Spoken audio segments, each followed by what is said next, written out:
எங்க பார்த்தாலும் போதைப் பொருள் விற்பனை, கஞ்சா விற்காத இடமே இல்ல. எல்லாம் கஞ்சா அடிச்சுட்டா தீர்ந்து போச்சு. பாலியல் வன்கொடுமை தொடர்ந்து நடக்குது.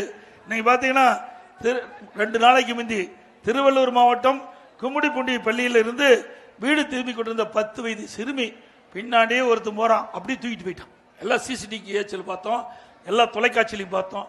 கேவலம். நானும் பல முறை சொல்லிட்டேன், பயம் கிடையாது. இன்றைக்கு குற்றம் செய்யறவனுக்கு பய உணர்வு போயிட்டது, அச்ச உணர்வு போயிட்டது. இன்றைக்கு காவல்துறை செயலிழந்து இருக்கின்றது.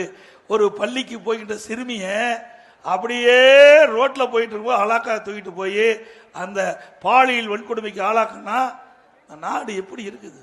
நானும் பல முறை சொல்லியாச்சு. சிறுமி முதல் பாட்டி வரைக்கும் மிக மோசம். சொல்வதற்கே கஷ்டமா இருக்குது, வேதனையா இருக்குது.